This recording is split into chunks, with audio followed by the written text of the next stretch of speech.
Massani. Lui, il veut, bref, on va pas parler de ces sujets-là, mais lui, il veut seulement dormir avec sa femme, bien, machallah, lune de miel, parfum, machallah, une lune de miel, ou alors tu veux passer une nuit avec ton livre, taqra, tahfaz, ta'bud Allah subhanahu wa ta'ala. C'est quoi le mieux en vérité? Normalement, le mieux, c'est, normalement, on doit plus aimer lire un livre et adorer Allah plus que de dormir avec nos femmes, mais c'est pas interdit bien entendu, mais il faut qu'on ait quand même une balance. Voilà, donc pour terminer, il y a aussi un autre sujet au niveau de la langue arabe, c'est ce qu'on appelle l'adab. Quand on dit l'adab, c'est la littérature en fait. La littérature, ça aussi, mes frères, en fait, c'est très important. Même Ibn Abbas, parmi les Sahaba, même quand il finissait une assise de ilm, il demandait à quelqu'un, je ne sais plus quel terme employé, mais il nous dit Unshud lana, récite-nous quelques vers de poésie, raconte-nous quelques histoires de Taraif, des Arabes. D'ailleurs, il y a comment ça s'appelle, Ibn Abdelbar, qui a écrit un livre qui s'appelle Bahjatul Majalis, c'est-à-dire la joie des assises, c'est-à-dire une assise comme ça, ce qui illumine et qui met du nour dans cette assise, c'est d'entendre des belles paroles, des belles hikmah, des histoires avec des sagesses, etc. Et bien ça, même les Sahaba, ils se nourrissaient de ça. L'adab, la poésie, ça fait partie des choses qui... Parce qu'on ne doit pas être nous, des gens qui sont trop... comment ça s'appelle? On n'a pas de... Comme un peu des artistes. Un petit peu, ça veut dire pas de la musique ou n'importe quoi, mais il y a quand même de l'art dans tout ça. La poésie, c'est de l'art quand même. Et shi'r, ça veut dire quoi shi'r? Ça vient de shu'ur. Ça veut dire que tu as des sentiments quand même. Tu as des sentiments. Bien sûr, il y a le Coran, c'est le Coran. Il n'y a rien à dire. Le Coran et le shi'r, d'ailleurs, il n'y a aucune comparaison à faire. Comment tu compares le shi'r et le Coran? Ça n'a rien à voir. Pourquoi quand on dit shi'r, tu mets le Coran à côté? Il n'y a rien à voir entre les deux. Le Coran, c'est le Coran. Et le shi'r, c'est autre chose. C'est comme si, tu vois, tu fais un peu de récréation à ton œuvre, tu vois, c'est un peu de l'art, mais pas être des gens qui sont trop comment ça s'appelle, trop secs comme ça. Après, c'est parce que le Coran lui-même, ça s'adresse à des gens qui ont des choses, justement, qui ressentent des choses. Donc voilà. Et le cheikh à la fin, il nous dit, et il nous dit que, ça pour ceux qui sont arabophones, d'essayer quand il parle de s'exprimer bien. De s'exprimer bien. Enfin, je parle pour moi en fait.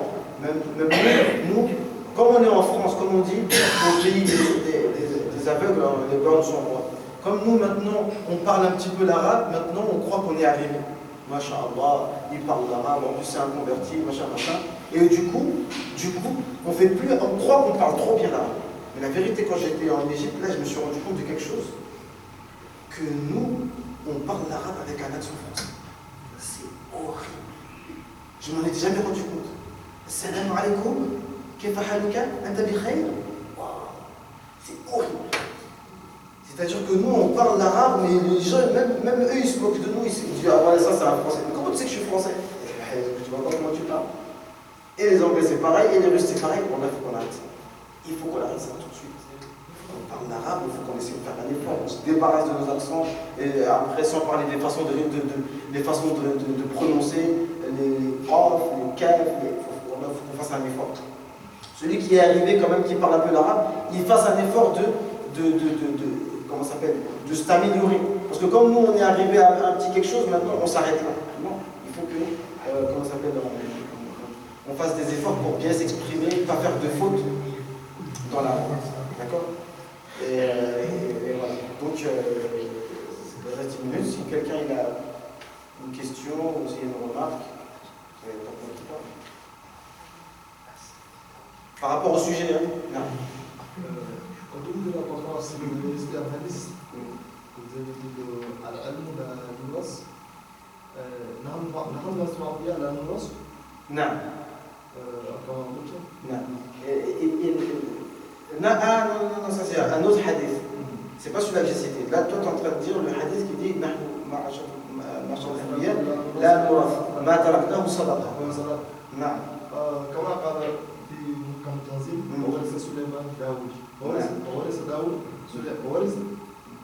وورث داوود سليمان. نعم وورث داوود. أي شيء ورث داوود يعني أي شيء ورث داوود يعني. Non, effectivement, la prophétie. Donc le frère il pose la question. Au départ, j'ai cité un hadith tout au début de l'intervention en disant que ce sujet de la langue arabe, c'est l'héritage des prophètes.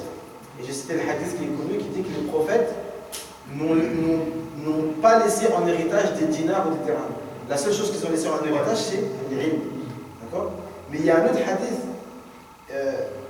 qui parle de prophète et d'héritage, c'est le fait de dire que les prophètes n'ont pas d'héritage. Effectivement, c'est-à-dire que les prophètes ne laissent jamais d'héritage à leurs descendants. C'est-à-dire s'ils ont de l'argent, cet argent-là, il est en sadaqa. C'est-à-dire que ce n'est pas les enfants des prophètes qui vont prendre cet argent. Et justement, c'est là qu'il y a eu un souci, entre guillemets, avec Fedek. Et aujourd'hui, les chiites, 1400 ans plus tard, ils sont toujours avec cette affaire, comme quoi l'héritage du prophète sallam n'a pas été donné à Fatima, et que, parce que Abu Bakr Siddiq lui a expliqué que le prophète sallam a dit que les prophètes ne donnent pas d'héritage à leurs enfants. L'héritage des prophètes, c'est en sadaqa. D'accord? Et le frère il pose la question par rapport au verset dans Surat Nam, quand Allah il dit نعم وارث سليمان داوود.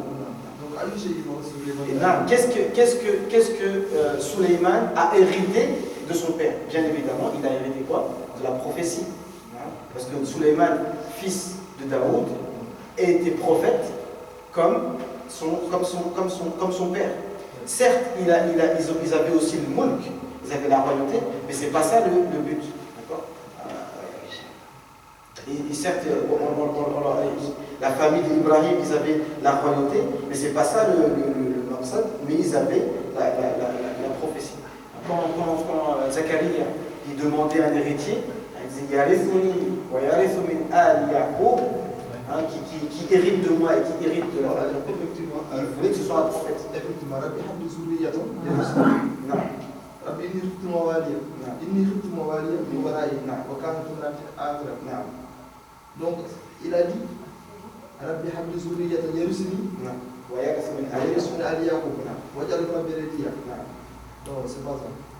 كافها يا عين صاد شكرا من ربك أبو زكريا إذ نادى ربه نداء خفيا. قال ربي إني وهن العظم مني واشتعل رأس شيبة ولم أكن دعائك ربي سقيا. ربي حمدي ذرية يرثني واجعل ربي رضيا وإني خفت الموالي من ورائي وكانت امرأتي عالية. موالي إلى جد موالي. إني خفت الموالي. ربي حمدي ذرية يرثني وإني خفت الموالي من ورائي وكانت امرأتي عالية فهب لي من لدنك وليا يرثني ويرث من آل يعقوب. Parce qu'il avait peur, Zacharia, il avait peur parce que tous ceux qui étaient censés hériter après lui de la prophétie, eh ben, ils n'étaient pas dignes d'hériter de lui. Parce qu'avant, il faut savoir que de Ibrahim jusqu'à Isa alayhi salam, la prophétie c'était en famille. Dhurriyatan Ibrahim, tous c'était des familles. Dhurriyatan ba'duha min ba'd. Surat Ali Imran. Donc c'est tous comment ça s'appelle, tous de la même famille. C'était familial. Donc il a dit Yarid, Rabbi Hamdi Zuriyatan. ذكر عبد الله إسلام رب النار الدنيا. قال ربي إني خفت الموالي. نعم. الموالي c'est quoi? المال. المال؟ لا. Vous avez vu? Ça c'est un bon exemple. Au moins le frère Alhamdulillah, il comprend l'arabe, il arrive à s'exprimer, comment ça s'appelle ça, je vois qu'il a un certain niveau. Mais, encore une fois, c'est là qu'on voit que, mais c'est toujours petit à petit, parce qu'il a dit Mawaliya, ça lui a fait penser comme si c'était le pluriel de mal. Ouais. D'accord? El-mal, mal, l'argent. Mais le jam' mal, c'est amwal. La différence comme donc, hein? Ouais.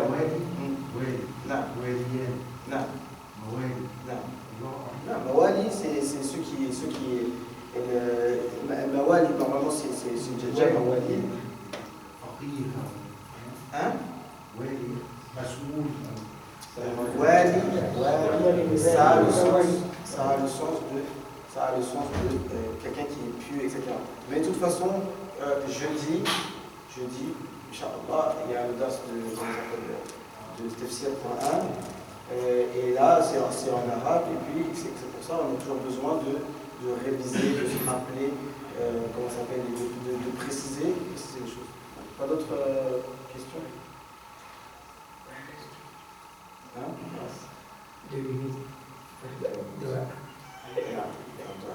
Donc, qu'Allah nous facilite. Et comme je vous ai dit, le programme va être affiché, en tout cas d'ici vendredi, il sera affiché.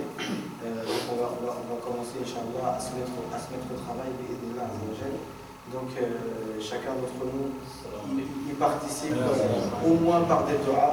Allah, on a besoin de doigts, surtout vous les anciens, Masha'Allah, qui êtes, c'est ce que je pense, mais Allah, il sait mieux votre état, qu'on a besoin des doigts, des gens qui ont les cheveux blancs, parce que nous sommes vos petits, nous sommes vos nouveaux, vos enfants. Donc on a besoin de doigts. Allah nous facilite, qu'on puisse faire revivre l'héritage du prophète sallallahu alayhi wa sallam, et qu'on vive selon la manière que Allah nous a demandé, qu'on fasse le djihad, c'est-à-dire dans le bon sens, pas pour faire du tort à qui que ce soit, au contraire, pour que nous on se purifie notre âme, qu'on apprenne les règles, pour qu'on puisse montrer aux gens que leur réussite sera seulement s'ils suivent ce prophète qu'on appelle Mohammed sallallahu alayhi wa sallam, que malheureusement les gens ne connaissent pas. Si les gens le connaissaient, ce ne serait pas comme ça. Donc on se doit de faire connaître, et déjà il faut qu'on connaisse nous-mêmes, d'accord, qu'on connaisse nous-mêmes. Inch'Allah, qu'Allah vous récompense pour votre patience et d'avoir resté assis à m'écouter. اللهم تقبل منا إنك أنت السميع